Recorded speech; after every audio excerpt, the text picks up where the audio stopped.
राष्ट्रीय राजधानी दिल्ली से बड़ी खबर सामने आ रही है। मंत्री विजय शाह के बयान को लेकर होने वाली सुनवाई अब 19 मई तक टल गई है।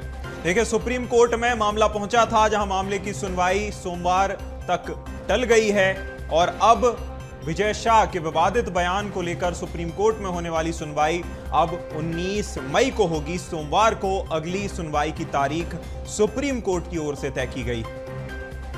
ये बड़ी खबर, बड़ी जानकारी और बड़ा अपडेट राष्ट्रीय राजधानी दिल्ली से है, जहां सुप्रीम कोर्ट में मंत्री विजय शाह के विवादित बयान को लेकर होने वाली सुनवाई अब सोमवार तक के लिए टल गई है। 19 मई को ज्यादा जानकारी निकलकर सामने आएगी। साथ ही साथ 19 मई को इस मामले पर सुप्रीम कोर्ट सुनवाई करेगा। ज्यादा जानकारी के साथ रंजन भगत फोनलाइन पर हमारे साथ सहयोगी जुड़ गए हैं। रंजन, 19 मई यानी सोमवार तक सुनवाई को टाल दिया गया है, क्या अपडेट है?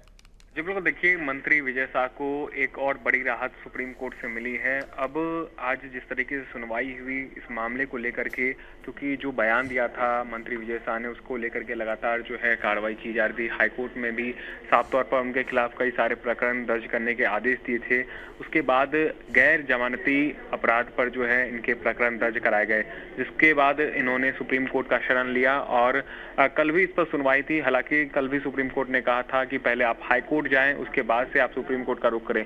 लेकिन आज जिस तरीके से जानकारी सामने आ रही है कि सुप्रीम कोर्ट में अगली सुनवाई जो है अब 19 मई तक के लिए टाल दी गई है, यानी अगली सुनवाई अब सोमवार को की जाएगी, क्योंकि उनके बयान को लेकर के लगातार जो है राजनीतिक दल प्रदर्शन कर रहे हैं। इसके अलावा लगातार जो है दबाव बनाया जा रहा है उनके इस्तीफे को लेकर के।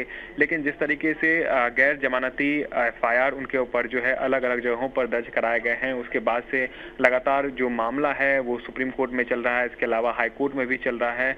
लेकिन फिलहाल जो है 19 मई तक ये जानकारी सामने आई है, जिसमें कि अब ये सुनवाई 19 तारीख को की जाएगी और अब देखने वाली बात होती है कि हाई कोर्ट के बाद सुप्रीम कोर्ट क्या फैसला लेता है। जी रंजन, जिस तरह का घटनाक्रम निकलकर सामने आया, पहले स्वतः संज्ञान लिया जाता है, उसके बाद FIR दर्ज होती है, जिस पर भी नाखुश हाईकोर्ट नजर आया था।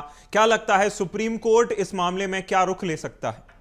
बिल्कुल, देखिए, तो हाईकोर्ट ने साफ तौर पर कहा था कि कई सारे ऐसे प्रकरण दर्ज किए गए थे उनके खिलाफ, जैसे कि उनको कोई भी चुनौती देकर के समाप्त कर सकता था।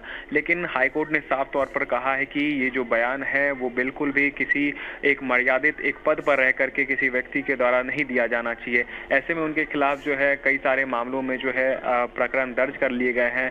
हाईकोर्ट में भी इसकी सुनवाई लगातार चल रही है। उसके बाद से सुप्रीम कोर्ट में जिस तरीके से उन्होंने कई सारी याचिकाएं लगाई थी ताकि उनकी गिरफ्तारी ना हो, क्योंकि गिरफ्तारी का भी तलवार उनके ऊपर लटका हुआ है, क्योंकि लगातार हम देख रहे हैं इस मामले को लेकर के विपक्ष तो प्रदर्शन कर रहा है, लेकिन सरकार के जो लोग हैं वो भी लगातार दबाव बना रहे हैं। एक जांच कमेटी भी जो है गठित कर दी गई है। लगातार केंद्र नेतृत्व जो है उन्होंने प्रदेश के नेतृत्व से रिपोर्ट तलब करने के लिए कहा है। कई सारे ऐसे मंत्री और विधायक हैं जो कि पार्टी के विरुद्ध जाकर के बयान देते हैं, अब उनके ऊपर भी जो है कार्रवाई करने का काम जो है संगठन के द्वारा भी किया जाएगा। लेकिन जिस तरीके से मुख्यमंत्री डॉक्टर मोहन यादव ने भी कहा है कि पूरा मामला अभी हाईकोर्ट में चल रहा है, तो जिस तरीके से हाईकोर्ट का रुख रहेगा उसके बाद ही सरकार कोई एक्शन लेगी।